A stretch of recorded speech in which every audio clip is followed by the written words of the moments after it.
E detalhe, sua dose quinzenal de detalhes sem perder o entretenimento. Oi, pessoal, bem-vindas e bem-vindos ao nosso podcast. A dupla que vocês irão acompanhar está por aqui, Gabi Toso e Laura Tasca, essa que vos fala. E hoje nós vamos falar sobre tropo de novo. E o tropo que nós iremos falar é o quê, Gabriela Toso? Gente, é o daquela mulher que precisa ser salva o tempo todo. A personagem boazinha das novelas, a personagem principal de todas as séries teen dos anos 2000. Ouvi dizer Helena, ouvi dizer Marissa, ouvi dizer Serena. Quem mais? Peyton, Falando Ariel. Ariel da Pequena Sereia? Aham, Ariel da Pequena Sereia, Rapunzel, É isso. todas essas que marcaram a sua vida. Todas as protagonistas de Malhação.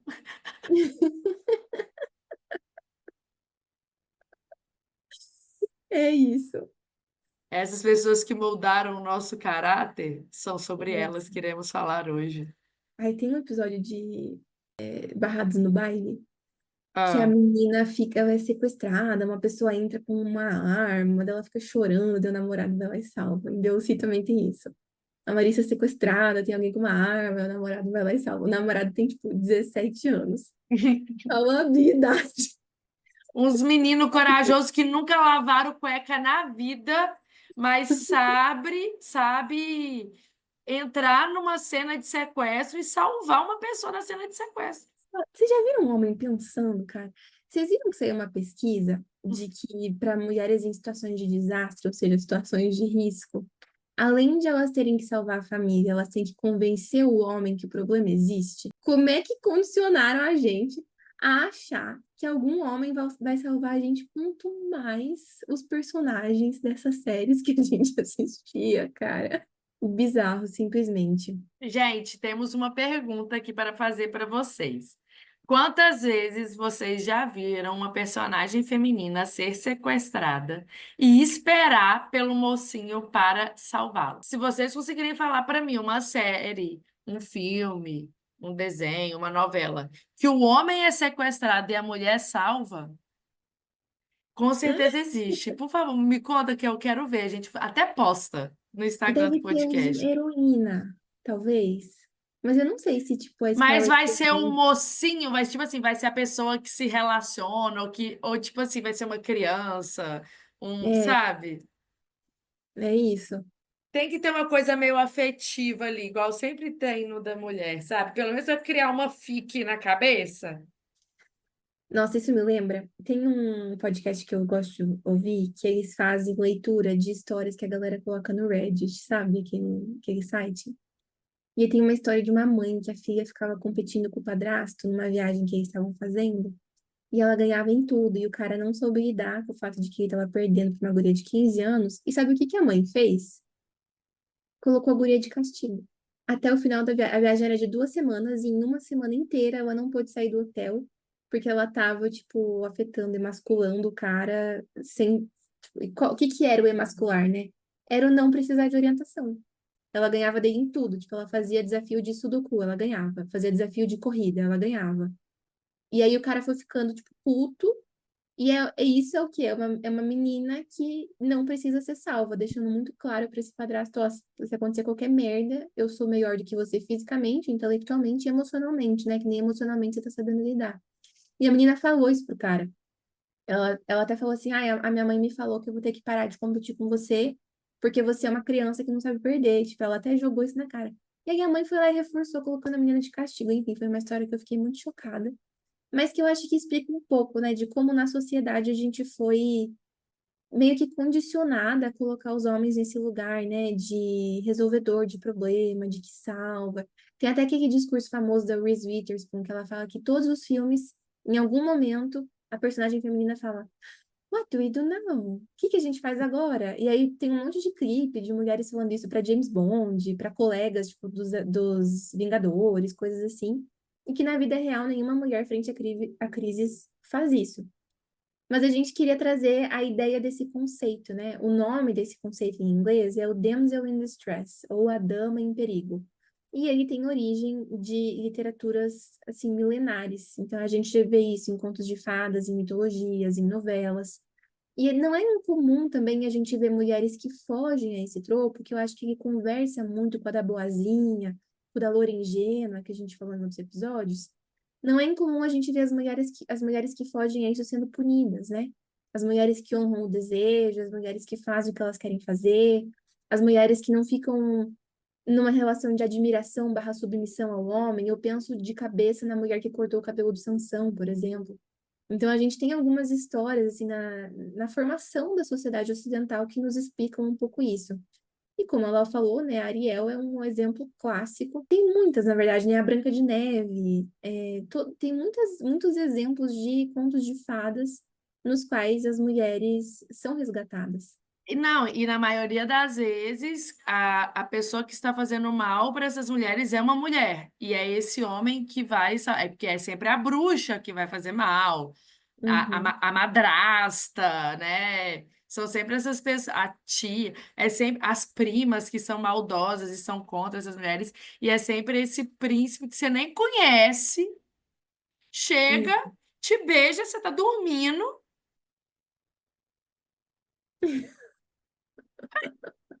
Ah, não. É isso. E sabe onde que repetiu isso em Bridgerton, que eu acho que é um sucesso mais recente, né? Que Eu tem não isso. vi, Bridgerton. O que que acontece?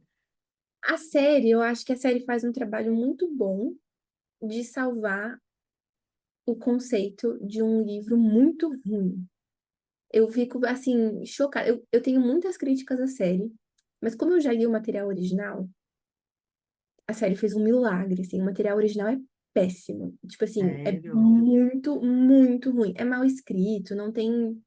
Eu tô cagando, né, gente? Se vocês gostam de ler esse livro, não tem problema. Eu também gosto de ler livros ruins, com frequência. Amiga, Oi? quando tem o giro do mês e tem que dar nota para os negócios, eu fico assim, nossa, eu vou dar nota para o trabalho de alguém. Eu vou dar É. 5 estrelinhas toda hora. Só que, graças a Deus, as duas vezes que a gente fez, se você fez antes de mim, e eu vi que, tipo assim, você botou nota 3. Eu, caramba, Gabi, botou nota 3. Eu não vou sair dando 5 para todo mundo, não.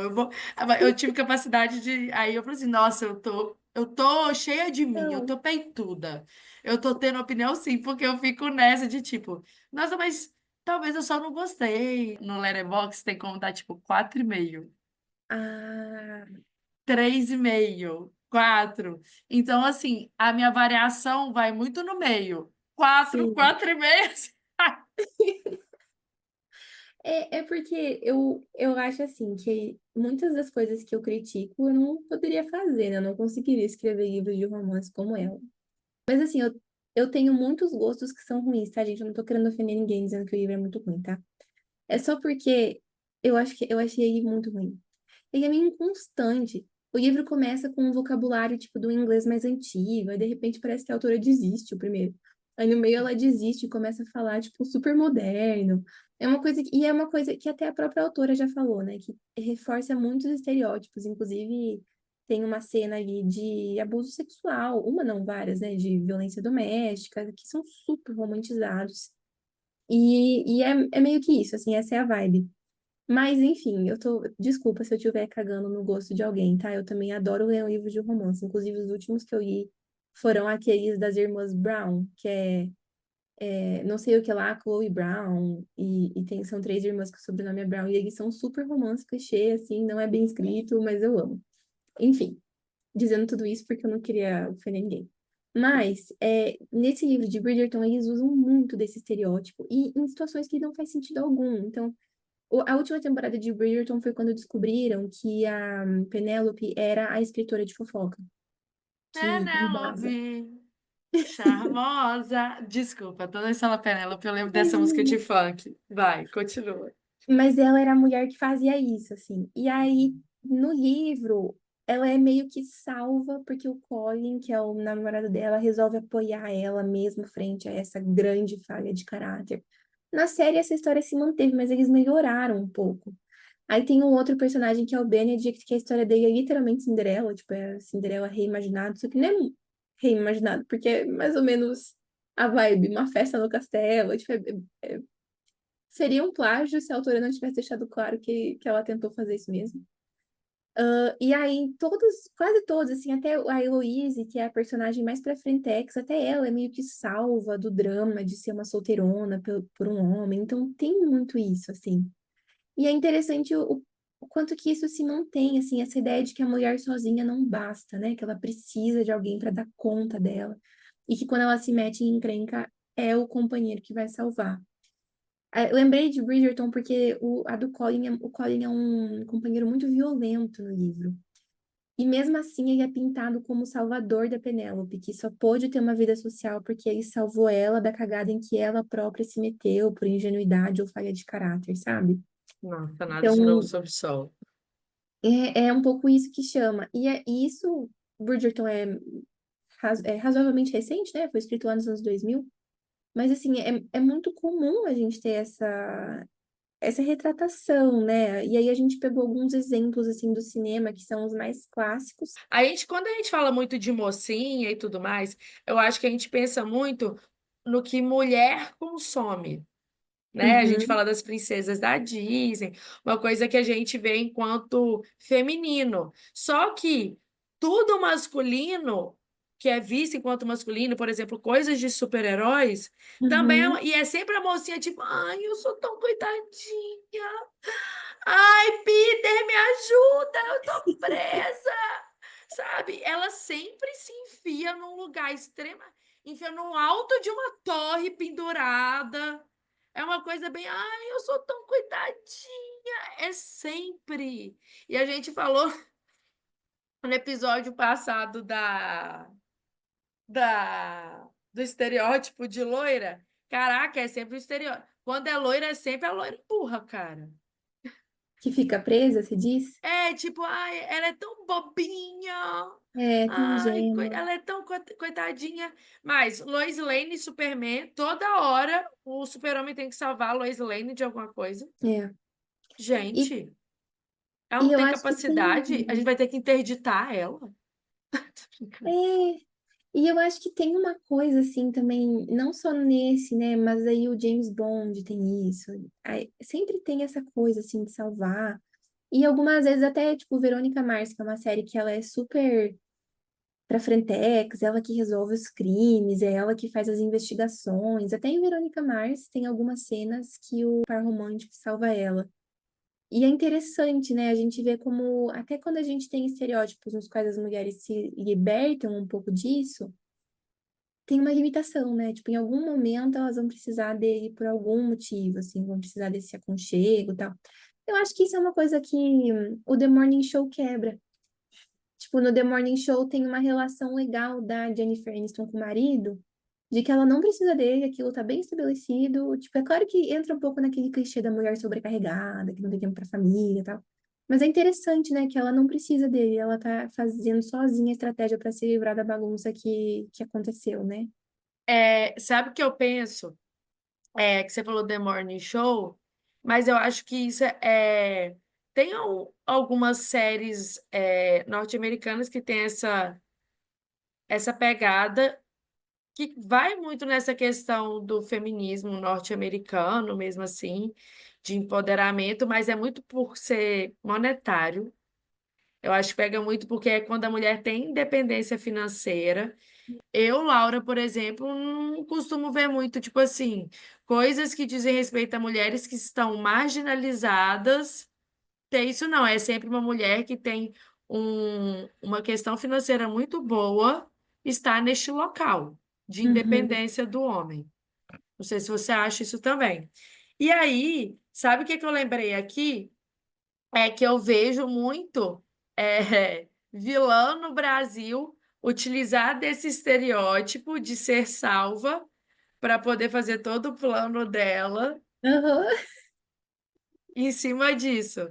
E, na verdade, ela não é indefesa, mas ela finge ser assim porque os homens sempre estão ali prontificados a salvá-la, igual a Carminha. O Tufão se sente culpado por ter atropelado o marido dela, aí ele acha que tem que salvar ela, uhum. porque ele deixou ela sem o marido e ela fez Eu todos os odeio. cálculos perfeitos, a Carminha. E eu acho que isso é interessante também, porque até certo ponto, emula um pouco coisas da vida real, né? Você falou assim sobre a questão de geralmente ser com mulheres independentes financeiras nos Estados Unidos. Eu acho que muitas das vezes é assim com mulheres, as mulheres que não caem nisso, né? Sim.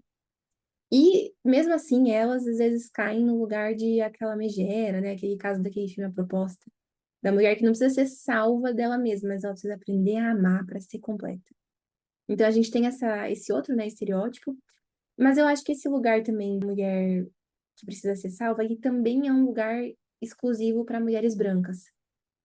Então eu sinto que o lugar dessa representação é um lugar que, de fato, ele não abrange mulheres negras, não abrange mulheres indígenas, não abrange mulheres asiáticas. Ele acaba abrangendo muito essas mulheres brancas, as latinas, então nem se fala, né? Embora em Deus a Teresa seja uma personagem latina que constantemente é salva pelo Ryan, o último arco dela foi um arco de sacrifício, né? Ela faz um sacrifício para ele poder viver o amor dele lá com a Marissa e a vida boa dele, que ela não vai ter acesso.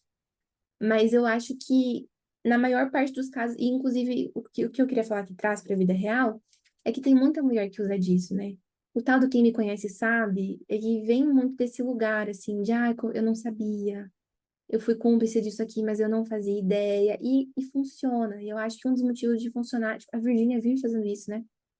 Isso quando ela não tem a cara de pau de não falar nada, né? Mas quando ela fala, é desse lugar, assim. E funciona.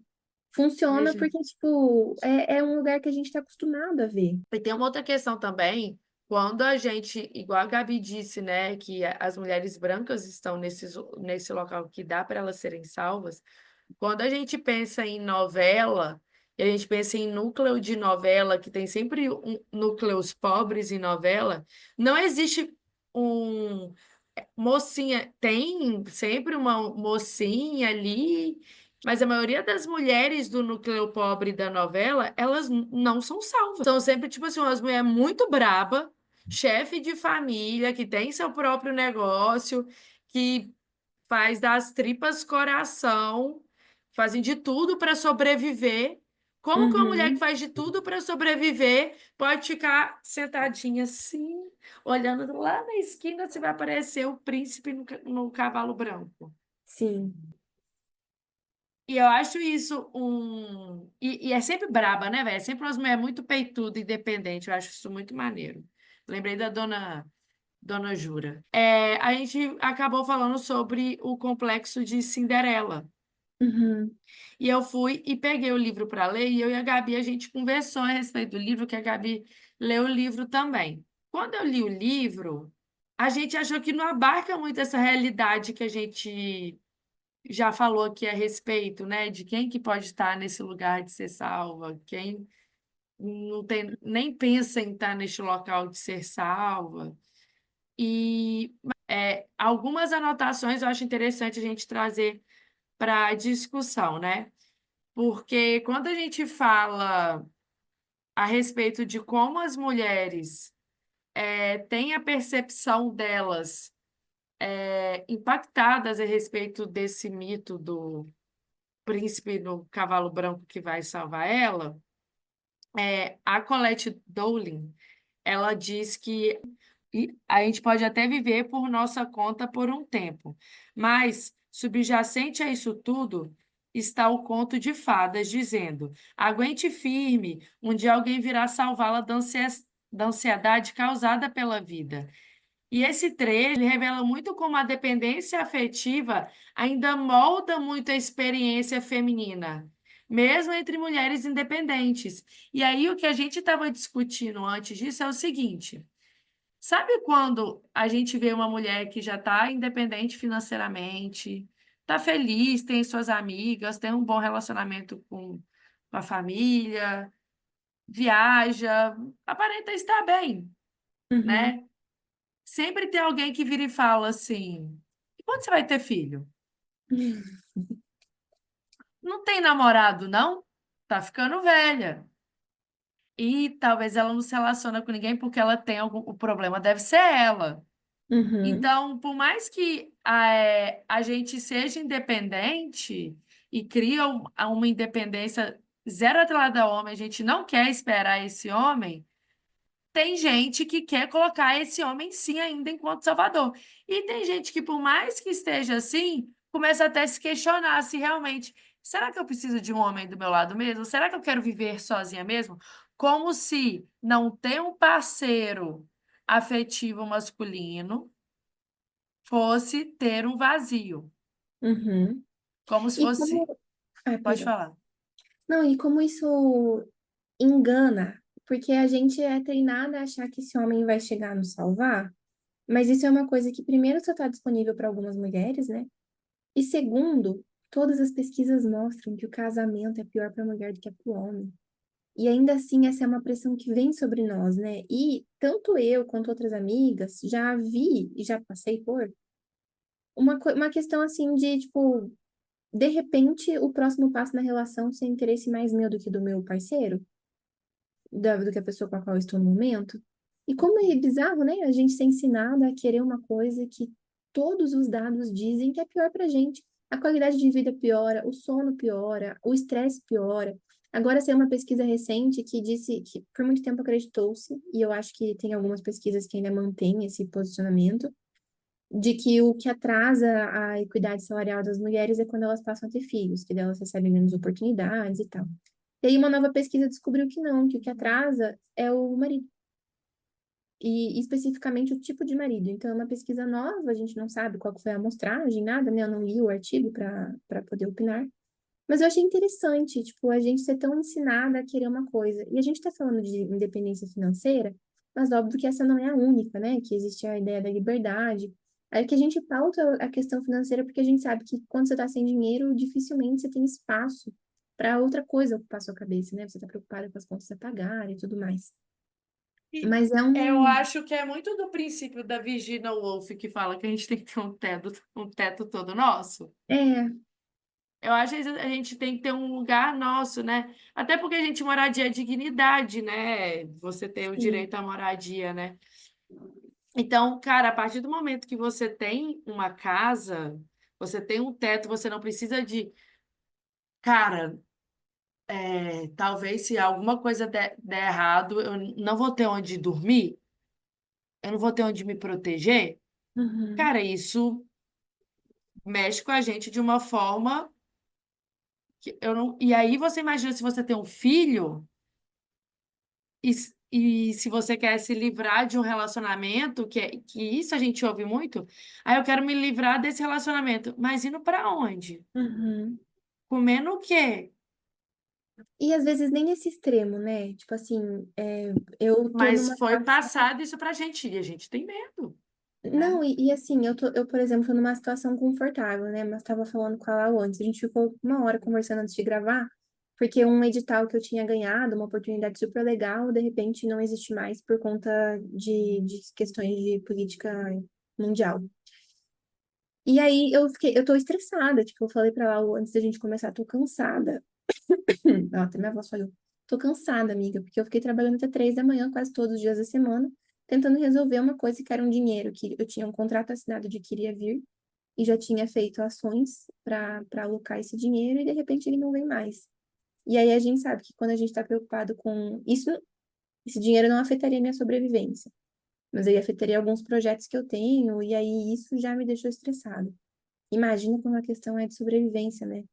E a gente e inclusive falando dessas pesquisas, né, que demonstram que o casamento pode ser um fator que afete a independência financeira das mulheres, não é incomum a gente ter no mundo políticas de transferência de renda que são focadas nas mulheres.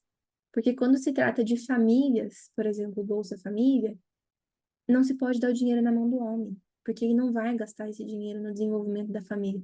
Então é interessante a gente pensar, tipo, quantas ferramentas existem para puxar as mulheres para baixo por meio do amor romântico heterossexual, e ainda assim a gente é ensinada a ser cuidada, a querer ser cuidada por um homem. É uma coisa assim muito, é contraintuitivo. Quem na vida de vocês que mais deu colo, que mais deu cuidado? Na minha, foram amigas, não foram amigos que ampararam. Amigos sempre foram muito bons para dar conselho prático para mim.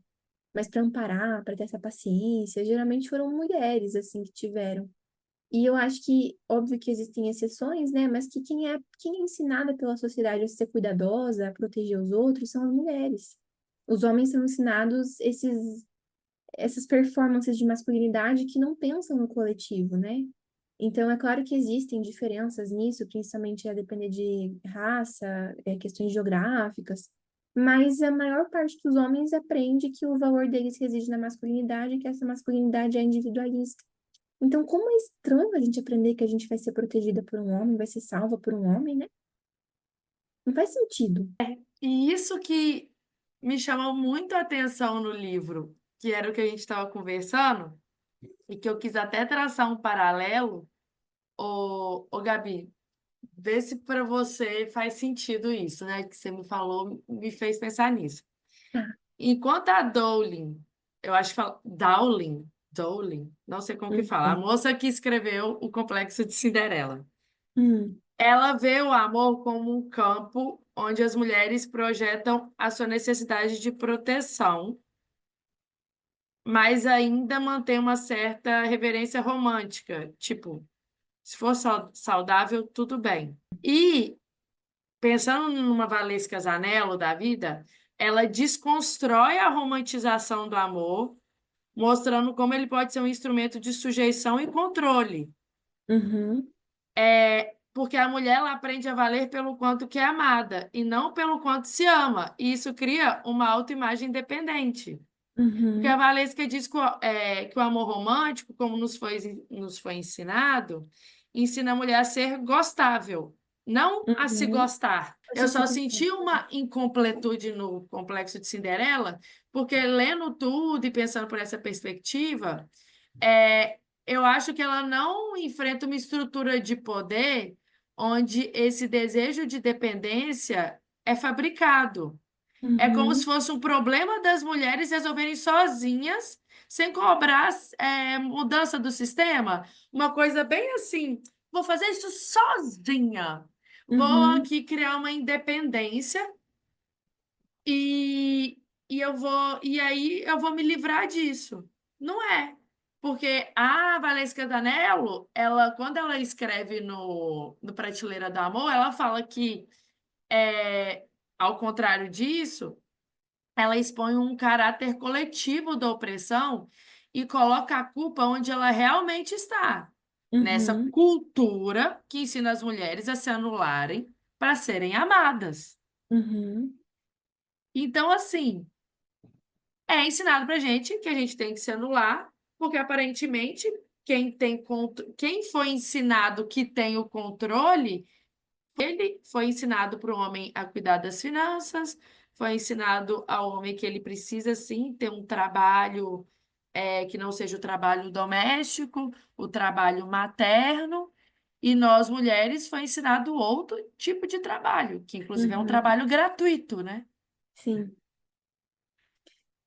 Tem um livro que eu tava lendo e chama Want, de Querer, que aí é feito e é organizado por aquela moça que é a atriz do Sex Education, é a mãe do menino, Uhum, fez The X-Files, fez umas coisas assim, né, na vida dela. Qual que é a ideia desse livro? É ser uma versão moderna daquele outro livro dos anos 70, se não me engano, Um Jardim Secreto, que as mulheres colocam as fantasias sexuais dela numa carta, enviam para ela, e ela quis fazer uma versão moderna disso, e eu fui ler esse livro. Tipo assim, as mulheres escreveram anonimamente as fantasias sexuais dela para ela, e ela organizou nesse livro. E é muito bizarro, assim, eu terminei o livro me sentindo muito triste. O capítulo final do livro são mulheres desejando afeto. Ai, é horrível. Tipo assim, eu fui lendo, eu fui ficando assim, meu Deus. E eu vi um pouco dessa reflexão aqui também, do tipo assim, as duas reflexões combinadas, assim. Eu acho que a da Valesca é uma reflexão que eu confesso que eu respeito mais do que a do Complexo de Cinderela. Embora eu entenda a importância do Complexo de Cinderela, tá? Eu gosto mais desse aspecto que a Lau falou, que a Valesca analisa, né? O social, com mais profundidade e tal. E eu acho que representa um pouco dos dois. Representa esse papel social da mulher estar tão carente de afeto que a fantasia sexual dela é receber afeto e cuidado. Nossa, eu fiquei tão, meu Deus. E, ao mesmo tempo, representa um pouco do que a Colette fala nesse livro, do Complexo de Cinderela, porque tem muitas mulheres que eu fico. mulher sai dessa. Tem algumas que contam a história do casamento delas, tipo assim, ai, eu tô num casamento que eu tenho muito desejo sexual, mas eu não tenho sexo há 30 anos, já aceitei que não vou ter com ninguém mais. E aí eu fico, mulher, tipo assim, você tá esperando o quê, sabe? Então tem um pouco dessa questão do aguardar que alguém salve, mas aí também tem um pouco da questão social. Quando você vê tantas mulheres de tantos locais diferentes falando isso, pô, não é uma questão individual da mulher que tá aguardando, né? É uma questão social, de que se você se divorciar, isso é pecado, de que você é uma falha como mulher, de que você não vai mais encontrar outra pessoa que te queira depois dos 40 anos. Então existe, né, essa alimentação social dessa premissa. Mas, nossa, eu terminei meio triste. Eu achei que ia ser um livro, tipo assim, eu comprei, eu ganhei ele, na verdade. E eu achei que ia ser uma leitura muito legal, tipo assim, que eu ia entender um pouco mais o que as mulheres desejam, que eu ia conseguir entender se, sei lá, se teve algum efeito da indústria do pornô ou não. Mas no final foi triste. Que foi, Que amiga? horror, cara. Que horror. Foi o final. E É, é o maior, tipo, ela separa em temas. Então tem vários temas. E eu não sei se é o maior mesmo ou se só apareceu o maior pra mim porque eu tava assim, horrorizada. Mas parece que o maior foi esse último de gente que queria afeto. Eu, gente, tipo, as mulheres tão sozinhas em relações. Doido, né? Enfim, muito lembrei doido. Você disso. pensou que ia ser uma coisa meio até de fetiche. Não tinha também. Inclusive, dá super pra ver as influências da indústria pornô. Acho que é interessante até falar sobre isso no nosso encontro com a Manu, que dá Aham. super pra ver. Tipo assim, os efeitos e tal. O, eu vi Hum, aquele filme Baby Girl. sim, Ela tinha afeto do marido, só que. Ah, inclusive, não gostei do filme, tá, gente? Só falando aqui. Só que ela quer ter um relacionamento com um. Ai, gente, um Jurandir estagiário. Ai, sabe, não tem nada, dança mal. Não, sério, tipo assim, fala assim, ele deve ter alguma coisa, não tem nada, não se veste bem, é um jurandista já. A mulher, tipo, CEO do negócio. Fala sério. Não, ela é casada com o Antônio Bandeiras. E ela quer ter um negócio. Se ela tivesse tido uma conversa com o marido no começo do filme, não ia existir o filme. Mas quis relacionar com o Jurandir estagiário eu e confesso que eu não vi, eu não por sei. conta de fetiche. Ah, tá, Jurandir estagiário. Ah, não entendi. dá para mim. Só faltava ser calvo. Desculpa, gente, não tô sendo calvofóbica, porque eu sou, então eu tenho conhecimento de causa. Mas, continuando aqui, isso que você falou me lembrou muito a Bell Hooks, Hum, que a Bell Hooks, naquele livro O Feminismo é para Todo Mundo. aham, Ela fala que o feminismo precisa ser vivido como transformação pessoal e coletiva. uhum, Então, uhum, ele não pode ser só um estilo, uma estética. É prática de liberdade, cara. uhum. Sabe? E é isso. Quando a gente fala de independência, na verdade, é liberdade mesmo, sabe? E aí, o que a mulher deseja é afeto, aí eu fico assim: qual é o afeto que ela quer? É o afeto imposto pra gente que é afeto?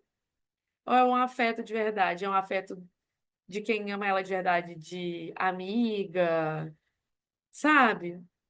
Então, tinha muito de mulher hétero que tinha fantasia com mulheres, porque eu acho que a A premissa. heterossexualidade compulsória e. Não, eu nem sei se é, tipo, se é por ser bi ou lésbica, enfim, ou se é só porque não conseguem enxergar cuidado, carinho vindo de homem.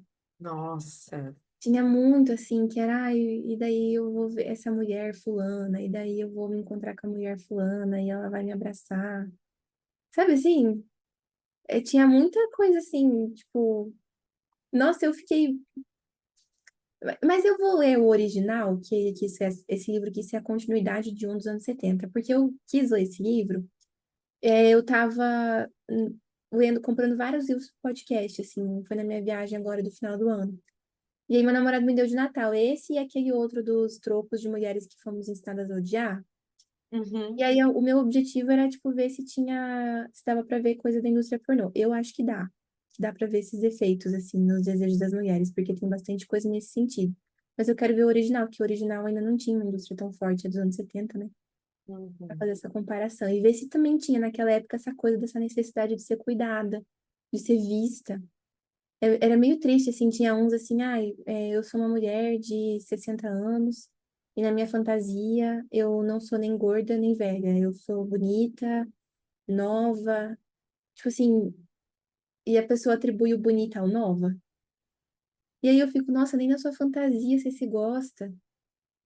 Tipo, meio difícil, assim, foi uma leitura meio triste, meio conflituosa, assim, tipo, Eu foi... acho que você pensou que ia ser uma leitura mais raivosa e, tipo, objetiva, que ia te mostrar, mas na verdade virou Ai, minha depressão voltou. Eu não achei que ia ser raivosa, eu achei que ia ser uma coisa, tipo assim, Esclarecedora. não, sabe quando você junta com as suas amigas e vocês começam a trocar experiência sexual? Uhum. Fica ser isso. Vocês ficam falando, tipo assim, ai, fulano faz isso, fulano faz aquilo, eu gosto disso, não gosto. Ai, uma vez aconteceu isso, amiga, você não vai acreditar? Eu achei que ia ser uma coisa tipo assim, mas num rolê meio de liberdade, tipo, das pessoas terem liberdade para escrever tudo que elas querem, e é anônimo, e não sei o quê. O E filme não, acabou com você deitada na cama com o olho estatalado. juro, e no final, amiga, eu vou confessar, eu nem li tudo. Eu ia só o começo e ficava, ih, essa aqui vai ser depressiva. Pulava pra próxima. Tô falando, o livro fez sua depressão voltar.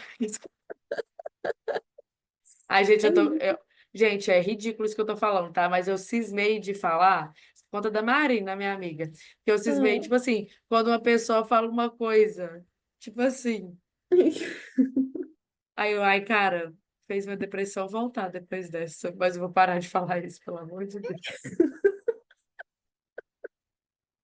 Como se eu não, Ai, ai. como se eu tivesse tomado durante muito tempo antidepressivo. Próxima. Próximo. Ge- Gente, a gente separou algumas séries para a gente falar a respeito de casaizinhos que a gente lembrou que tem esse estereótipo de o mocinho e a mocinha, e ele vai salvar essa mocinha que está em apuros. O primeiro foi The O.C., o Ryan com a Marissa, né? Ryan com todo mundo, né? Porque o Ryan, quantos anos que ele tem? 17 em tese. Ele salva a todos. Chamar Juro. ele de Jesus Cristo. Pior que é, porque no começo ele é bem tirado pra Cristo mesmo, por ser pobre e tal. Mas foi ele que, foi por causa de Deus sim que eu acho que eu tive a ideia da gente falar sobre isso, né? Porque eu tava irritada, eu tava vendo, eu tava ficando irritada, tanto com a Marissa quanto com ele. Porque quando eu era adolescente, primeiro que eu era adolescente, e segundo, que os episódios eram liberados semanalmente. Então eu não fazia uma maratona que dava pra acompanhar e ter as emoções, assim, né? Seguida uma da outra. Mas, cara, o Ryan salva todo mundo. Ele começa salvando o Seth. A primeira pessoa que ele salva é o Seth de si mesmo. Tipo assim, ele salva ele de uma briga e tal. Mas, velho, ele segue salvando todo mundo.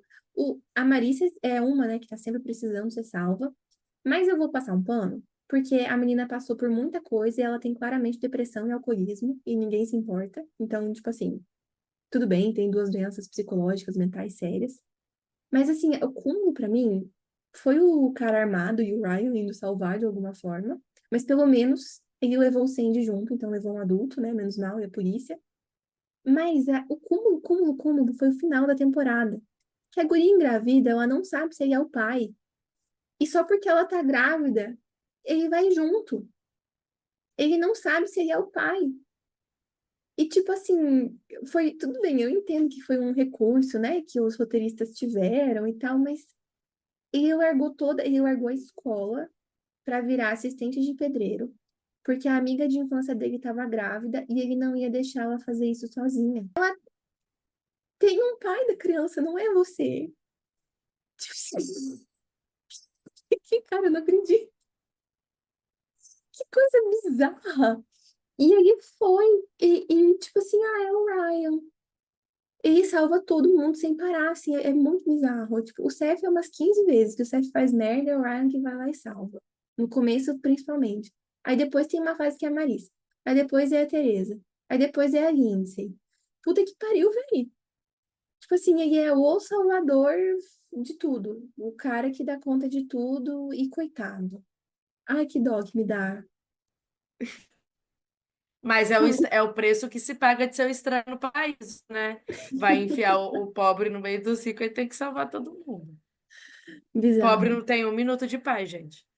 Nossa, Mas na mesma época do Delcy, então, sabe o que eu fico pensando? Porque Delcy e One Tree Hill, eles ficavam batendo de frente um com o outro, né? ah, é? É da mesma época. E aí eles ficavam batendo de frente um pro outro. E aí, cara, One Tree Hill é a mesma história. É gente recebendo tiro. Aí é a Peyton. A Peyton recebeu o tiro, o Lucas salva todo mundo. Ele é o Hum, salvador. é pobre no meio dos ricos, né? Ah, não, ele é o filho abandonado no Ele é meio o dos... bastardo. É, tá bom. Tava Ele é o Jesus. filho bastardo, Hum. abandonado. Vamos lá. A Peyton. A mãe dela morreu. O pai dela trabalha embarcado, aparece uma vez por ano. Ela mora sozinha. Aí a menina já foi sequestrada. A menina já recebeu um tiro. A menina já sofreu um acidente de carro. Um cara já fingiu que era irmão dela. Tipo assim, já aconteceu tudo o que você imagina com ela. E quem que tava lá para salvar ela? Lucas. Lucas, O Lucas salva todo mundo. É um saco, cara. Só que ela realmente, ela só se enfia em merda. a Marissa não viu os sinais. O cara é claramente abusivo e ela não percebe. Ou então o cara claramente ama ela, ela não percebe. E eu acho que a Serena tinha um pouco disso. A Serena, eu acho que a questão da Serena é interessante, porque quem salva a Serena na maior parte das vezes é a Blair. Tipo, acontece, o Nate já salvou ela algumas vezes, o Dan, o próprio pai do Chuck, o Chuck, tipo, todo mundo já salvou ela em algum momento. Mas eu acho que o recorde é a Blair. Ela é bem mocinha da diversidade, né? Todos podem salvar ela. Sem discriminação. Interessante, né? E a Blair, por outro lado, eu lembro de uma situação que ela precisou ser salva, que foi quando o Chuck precisou comprar ela do príncipe. Olha aí, gente, olha que coisa machista. Você lembra? Que ela, para divorciar, tinha que pagar um valor que ela não tinha, e só o Chuck tinha, e o Chuck pagou, e daí o pai do Chuck voltou dos mortos e falou que ele era um burro por ter quase falido a empresa por causa dela. Você não lembra, não? Ah, ele tinha fingido que tinha Minha morrido. menina, voltou vivo. Na E sexta eu, temporada, eu acho. É que também já tava muito ruim, né? Dawson's Creek que eu não vi. Quem viu foi você, amiga. Eu vi, mas eu confesso, é porque assim, eu gosto muito de Dawson's Creek. Eu vi adulta já, naquela vibe nostalgia, anos 90, eu tava numa vibe meio deprê. Então eu não sei se o quanto que eu gostar, que eu de fato gosto, ou o tanto que eu tava naquele momento. Mas o que eu lembro de ter visto não era tanto de ter gente precisando ser salvo. Tinha uma pessoa que fazia muita merda, que era a Jen, e claramente era de um lugar de estar sozinha, mas eu acho que ela foi muito vilanizada por ser uma menina que foi sexualmente explorada. E aí as pessoas davam uma vilanizada nela. A Andy, que era uma menina loirinha, ela teve uma situação que ela precisou ser salva pelo namorado. E aí eu acho que esse namorado, que era o Pace, seguiu salvando a Joey, que é a pessoa com a qual ele ficou no final, algumas vezes. Mas eu acho que Dawson's Creek, ao contrário das outras, as meninas também salvavam os caras. Então, tipo assim, até tem uma cena, o diretor de Dawson's Creek é o diretor de Pânico, se eu não me engano. E aí, todo episódio de Halloween dava medo de verdade. Eu que tenho medo de coisa de terror, ficava com medo assistindo real oficial, mesmo adulta. E aí teve um que tinha um serial killer. E, inclusive, mostra a Joey meio que fazendo pouco caso. Não. A Joey se preocupando com essa questão do serial killer e todo mundo em volta fazendo pouco caso. E no final, de fato, ela poderia ter sido morta por ele. Então mostra o que eu acho que é o mais real, né? Que é a mulher identificando o problema e os homens em volta, não. Imagina, não vai acontecer. E aí ela tem que brigar para conseguir ser ouvida, assim. Então eu lembro um pouco desse episódio. Mas, cara, é um dramalhão. É uma série, quem gosta de novela vai adorar Dawson's Creek. É, tipo, é um dramalhão. Eu amei ver esse negócio. Eu tava meio sad, vibes, triste e querendo veículos pro meu drama. É tipo Grey's Anatomy, só que versão adolescente, que só acontece umas coisas assim que você fica, meu Deus. E aí você fica também, meu Ah, Deus, os anos 90 eram muito Deus problemáticos. se não, One Tree Hill, se vocês quiserem também, gente, todo dia tem um acidente de carro. É isso. Ah, tem The Vampire Diaries, né? Os Eu não irmãos. vi. É legal? Ai, então, eu vi durante um pouquinho tempo e desisti de ver. Entendo. É que essas séries Mas, adolescentes da nossa época, elas não envelheceram bem, né? É difícil ficar, tipo, não ver os clichês. Eu pelo menos sinto isso, assim. então, eu nunca curti muito essas coisas de vampiro. Eu nunca Entendi. gosto dessa. E aí, uma amiga minha via, aí eu comecei a ver com ela e falei, ih, véi, esse trem dá pra mim não. Aí, mas eu achei muito chato, porque são aqueles dois irmãos lá que eles ficam se envolvendo em um monte de conflito para proteger a Helena e o resto do pessoal. São dois homens que salvam todo mundo. Aí, É. não sei depois como que a série acaba se desenvolvendo de fato. Mas o que eu vi, eu achei um saco. Desculpa, gente, quem gosta. Mas não me pegou. Sabe, você falou disso, eu lembrei de Crepúsculo, né? Que Crepúsculo, pra mim, a Bella, Nossa! ela Aí, é a a depressão voltou. pessoa. Então, ela é a pessoa que precisa ser salva, até na caracterização dela. É tipo assim, nossa, eu sou tão desajeitada, eu fico tropeçando em mim mesma, eu arrumo confusão onde não tem, eu sou um imã para o perigo. Ai, eu E tô isso, tão eu vou confessar que me dá coitadinha. uma raiva, porque eu também sou desajeitada por causa do TDAH. Eu não tenho noção do espaço como pessoas normais têm. E aí eu não queria, tipo, ficar, sabe assim, esse lugar de bela, de precisar ser salva, de tropeçar numa superfície plana. Eu não queria que isso fosse uma coisa, ai, ela é tão menininha, precisa tanto de ajuda, não consegue nem fazer o básico. Eu sempre, eu não nunca gostei que as pessoas me vissem dessa forma. E eu acho que ela foi um desserviço para as pessoas verem, tipo, meninas que têm TDAH. Muito chato. E, não, na época do Crepúsculo, aí eu lembro que a galera teve um surto por conta de Crepúsculo, não sei o quê, eu achava totalmente chato.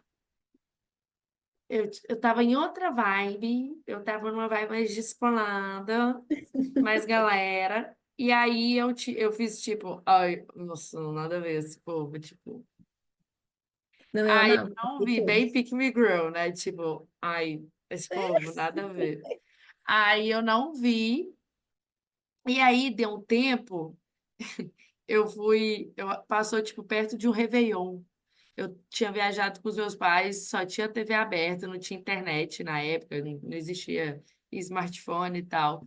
E aí eu não tinha, né? E aí passou tipo na Globo, aí eu vi. Aí o que me chamou muita atenção, gente, eu vi isso uma vez, eu devia ter 18 anos, nunca mais vi. É que ela é literalmente salva pulando no penhasco. Ai, é verdade. Aí eu, nossa, gente, precisa de ser realmente salva pulando no penhasco? É aquela música, né, da Luísa Sonza, Penhasco. Aí eu, não, dá pra mim não. Eu gostava muito de Crepúsculo quando eu era adolescente. Eu li super, li com as minhas amigas, a gente trocava o livro, tinha Tim Edward, Tim Bell, Tim Jacob.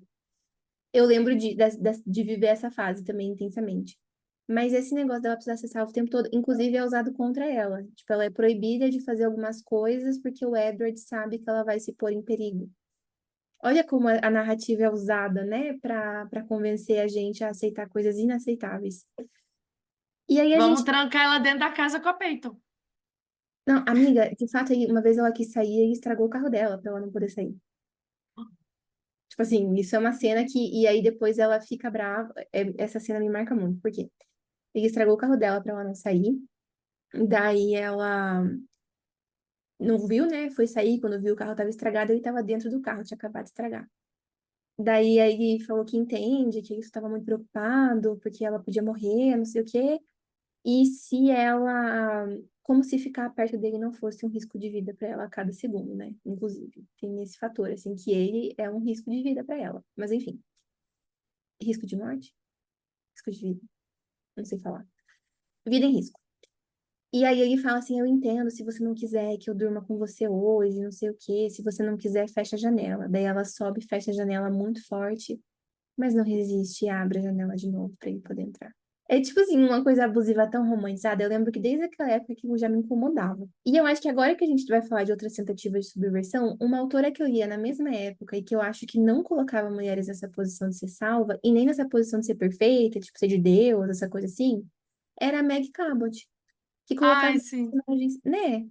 As personagens femininas dela faziam merda, tipo, aprendiam, às vezes eram chatas, às vezes eram personagens complexas, e eu acho que ela tinha um trabalho muito legal. Inclusive, até hoje eu leio ela. Ela tem uns livros de romance, assim, que eu acho muito legais até hoje, que são livros que a mulher não é uma coitada, uma indefesa, uma burra, uma pessoa que precisa ser salva. São livros que a mulher tem atitude, que ela... Ah, eu acho que a escrita dela foi uma das versões, assim, de personagens femininas complexas que eu tive, assim, na adolescência. É, gente, a gente deu aqui um exemplo, né, que a gente costuma ver na televisão. Aí nessa conta aí nós botamos as princesas da Disney, as mocinhas da Malhação, as da novela das seis, vai botando tudo aí. E aí a gente está pensando em tentativas de subversão, né? Eu acho, até a gente até conversou a respeito disso no episódio do podcast que a gente fez com a Kelly, das mulheres, né, protagonistas de filme de terror, que não são. E aí eu acho que é interessante a gente falar sobre elas, né, que as mulheres que são protagonistas de filme de terror são mulheres que não são coitadinhas, que elas, na verdade, têm autonomia. Se a gente pensar ali na Maxine, Pearl, elas subvertem isso, né? Elas não, ela. A Furiosa em Mad Max, a Olivia Benson e Verônica Mars está aqui. Eu queria Ah, até te eu gosto perguntar. dela. É que a Verônica Mars, ela é uma menina que ela que faz a salvação na maior parte dos casos. Então, eu até dei o exemplo dela, né, de ter situações que o namoradito dela da época salvava ela, mas no geral era ela. Ela era uma adolescente detetive. É super voltado para adolescentes, assim, óbvio, né? Tipo, mas era um exemplo legal, assim, que tinha. E eu acho também que as personagens da Shonda Rhimes costumam ter esse papel, tipo, em Grey's Anatomy, né, a gente tem a Cristina, mas não só, tipo, até a Meredith, que toma decisões bastante burras, muitas vezes, elas não costumam ser burras no sentido de preciso que alguém me salve, né? Elas costumam ser burras no sentido de não tenho amor à vida, vou me colocar em risco. Então, mas não é geralmente por amor, né, inclusive, talvez acho que isso possa ser uma crítica que a gente pode fazer. Mas geralmente é ela que faz a coisa burra para salvar os outros. E eu acho que é interessante, assim, a gente ter essas personagens complexas, né? A do How to Get Away with Murder também, que ela também é ela que tá resolvendo o problema de todo mundo, né? É, a Olivia Pope, do Scandal, também é ela que resolve a crise da galera. Eu acho que ela costuma ter série com personagens femininas legais, assim, que são... A Fleabag também, É, tipo, ela ali se relaciona com o homem e tal, mas não é no intuito de ser salva, né? Nem o padre salvou ela, né? uhum. Eu não vi Fleabag, na verdade. Eu sei do padre por causa dos memes. Todo mundo diz que eu Amiga. vou amar. Eu não me adaptei com o negócio da quarta parede. Nossa, eu amo quebra de quarta parede num nível absurdo. Ontem eu vi um É, filme de. Eu amo, amo, amo. eu não me adaptei muito. Sabe uma também que Hum, subverte isso? Samantha Jones. é verdade. Cara, a Samantha, tanto que um momento na série em que ela fica até dependente assim do homem, que é daquele executivo fodão, que ela fala, tipo, desculpa, mas eu me amo mais. Aham, sim. Tipo, o que eu tô ficando louca aqui, não quero isso. Ela toda descabelada, querendo ver se ele tá chifrando ela. Ela fala, desculpa, mas eu me amo mais. Né? Sim. Eu acho Samantha. Ai, gente, Samantha Jones tudo, adoro. A E diva. eu acho que Sex and the City tem uma coisa legal, que por mais que a Charlotte e a Carrie queiram ser salvas frequentemente, A série mostra que quem de fato faz a salvação ali são as amigas, né? E eu acho que isso também é uma mensagem legal. A gente sabe que Sex and the City tem problemas, mas eu acho que isso é uma coisa legal, assim, que a série... E que eu acho que é a realidade. A gente tem tantas histórias de mulheres, não só histórias, né, mas dados de pesquisas, de que mulheres, quando ficam doentes, quando precisam de um companheiro, são abandonadas. Que eu acho que é legal quando a gente é ensinada a criar essas relações que não é bem de salva, é de troca, né? Tipo, a gente se ajuda, e uma amiga ajuda a outra, né? E que não tem esse. Podem ter outras questões de descompassos sociais, mas o de gênero não é um deles, né? E eu acho que é uma série que faz esse trabalho de um jeito legal, assim. E eu acho também que é interessante isso, a gente ter esses exemplos, né? Tipo, sei lá, a Blair salvando a Serena, não é o ideal, né? Tipo, esse descompasso de uma sempre salvando a outra. Mas é uma mulher que pensa, né? Que arquiteta as coisas. Eu acho que isso também acaba se tornando uma coisa caricata, óbvio, né? Em Gossip Girl, mas que eu acho que também traz uma noção interessante pra gente, pelo menos enquanto adolescente, assistir, né? Eu queria muito ser a Blair. Eu achava ela muito inteligente, assim. Eu achava ela escrota, porém inteligente. Ah, mas a única coisa que eu queria muito era ter o guarda-roupa da Serena. É, ela era toda fashionista, né? Nossa, eu queria muito ter. O dela e queria também, durante um tempo assim, ter o da Jenny Humphrey, quando ela Uhum, revoltou, né? Aquele guarda-roupa da Jenny sim, Humphrey era tudo pra mim. E a única coisa que eu acho que a gente tem que prestar atenção também nessa tentativa de subversão é que muitas vezes quando a gente pensa em subversão, eu acho que vem muito fácil na nossa cabeça vilã. sim. E aí, a gente enxergar a vilã enquanto uma personagem complexa, igual algumas mulheres de filme de terror, que na verdade a gente descobre que elas são vilãs por um motivo por detrás. Mulheres diretoras trazem muito isso em personagens femininas, em filme de terror. É tipo assim, ai, ela matou esse cara, mas matou por quê? O que este cara fez? Né? Eu Uhum, acho que a gente pensar nessa mulher que subverte, mas que não precisa de ter passado por um negócio muito pesado ou uhum, ser vilã, simplesmente vilã, uma pessoa ruim. A gente pensar talvez em personagens que subvertem, que não tem por detrás dela uma história assim muito bizarra. Tipo assim, ela subverte apenas por ser. Ela é assim. uhum, E pronto. Eu acho que em desenho infantil, sem ser esses da Disney, costuma ter umas personagenzinhas assim, legaisinhas, né? sim. Ah, e as Três Espiãs Demais e Pois as é. Meninas Superpoderosas tem bastante, elas que salvam, né? Isso é interessante também. É. E eu acho que o que a gente queria puxar, e também, tipo, saindo um pouco da dicotomia de salvar ou ser salva, tipo, igual o Ainda Estou Aqui é uma personagem que não teve a opção nem de salvar nem de ser salva, né? É interessante a gente ver essas histórias também de A opção dela foi continuar, né? isso. E a gente tem exemplos no cinema que é a história de mulheres, sem colocar a mulher nesse lugar de precisar de apoio, de precisar, quer dizer, apoio todo ser humano precisa, né? Mas de precisar de se colocar numa merda muito grande, de precisar que alguém salve, assim, que é uma coisa que a gente via muito nos anos 2000, né? E a gente separou aqui algumas dicas de filmes e de séries que fogem um pouco desse clichê. Acho que I May Destroy You, The Marvelous Mrs. Maisel.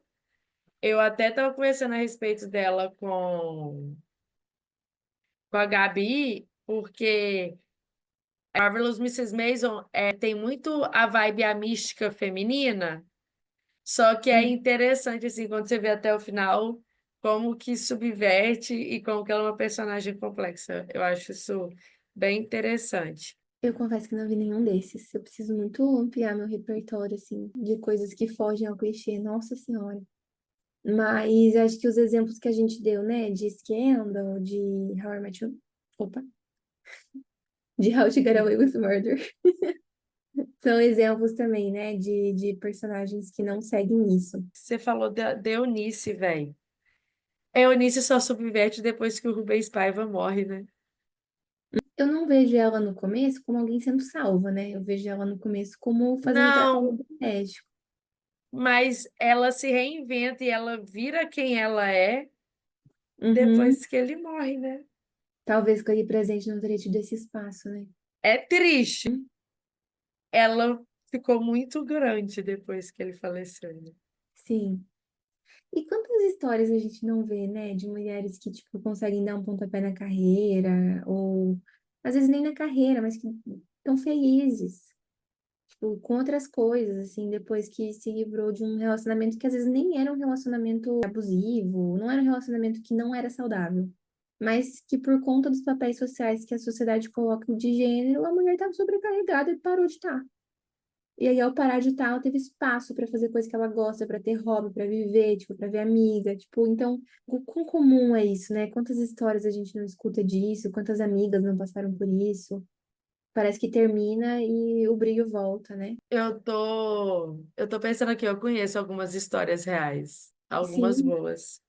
E o medo de ser a história também, né? Porque eu acho que eu e você temos relacionamentos que são saudáveis, mas que são heterossexuais, Espero né? eu. Não, eu acho que são, assim. Mas que... Ah, você tá zoando. Desculpa, amiga. Eu peguei a piada. Mas que eu acho que também, né, não dá um medo da. Porque, tipo assim, por mais que haja um esforço, assim, né, de construir uma coisa em parceria, né, e não com excesso de trabalho de cuidado feminino, a sociedade tá aí, a gente foi criado assim, então às vezes a gente recai nesse erro sem perceber, né? Então acho que. Sim, um relacionamento heterossexual, né? São duas pessoas com duas criações diferentes Uhum, e eu fui criada é, dessa forma. É para eu ser independente, mas ainda para eu cumprir todas essas questões, né? Todas as tarefas domésticas. Eu fui que é esse acúmulo. uhum, Eu fui criada para ser tudo, né? E o meu companheiro não foi criado para ser isso tudo. Ele foi uhum, criado para ser um bom profissional. uhum, E aí eu saí de casa muito antes dele. Então, quando a gente foi morar junto, eu já tinha trocado resistência de chuveiro, ele nunca tinha trocado. Mas eu sei ver quando o gás está acabando. São coisas uhum. que eu via que eu tinha um cuidado excessivo, porque eu morei sozinha e sabia ter esse cuidado, e ele ficava meio perdido. Já que eu aprendi, você não tem nenhum tipo de coisa que te impede de aprender, vamos aprender. Sim. Não é difícil. Se não É, especificamente olhando, né? Tipo, às vezes não é nenhuma coisa explícita, mas a gente observa as dinâmicas à nossa volta, a gente lê as revistas, vê os filmes, e isso acaba ficando, né? e eu não tenho que ficar educando o homem, né? Mas sabe aquele meme? Ah, estou aqui falando mal de massa de conchinha comeu? Aham. Às vezes isso acontece. Mas, véi, eu não posso esperar que uma pessoa que tem um outro tipo de criação entre na minha cabeça e ache que tudo que eu tô fazendo vai resolver de acordo com o que eu penso. Se eu não me comunicar, cara, fica difícil também. Não vou educar, mas é bom comunicar, né? E eu acho que também tem uma coisa que eu tenho muito claro, assim, que é que homens podem mudar. E eu acho que isso é uma coisa que a gente aprendeu muitas vezes aqui, não podem, porque muitas mulheres gastam energia tentando mudar Ah, os não, gastar homens. energia não dá, né?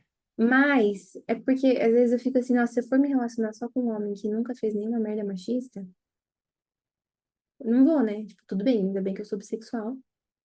Mas assim, eu acho que nem sempre tem controle sobre os nossos desejos, né? Então eu acho que também tem que ter esse lugar de não deixar de esperar, né? Eu acho que é deixar. Não é isso que eu quero dizer, tipo, não se conformar.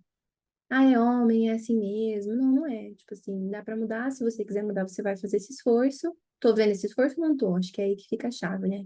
Tá rolando esforço pra mudar ou não tá? Daí, se não tá, não vai mudar mesmo, mas não adianta esperar. Mas tá rolando? Tá buscando letramento de gênero? Tá buscando, às vezes, sei lá, terapia especializada? Tá buscando, sabe assim? Você percebe a mudança no dia a dia? Aham. Eu acho que tem esse lugar também, né?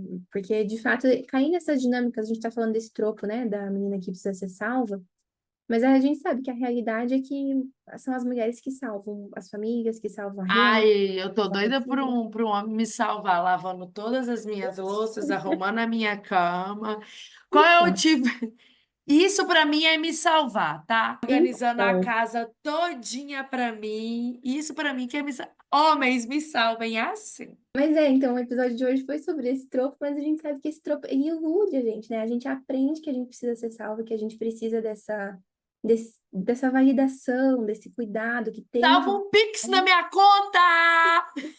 e as coisas que importam, quem faz de verdade são as mulheres, né? Então, o trabalho para desconstruir isso é longo, porque querendo ou não, o que a gente consome acaba afetando a forma como a gente vê o mundo e como a gente aceita mais ser amada, né?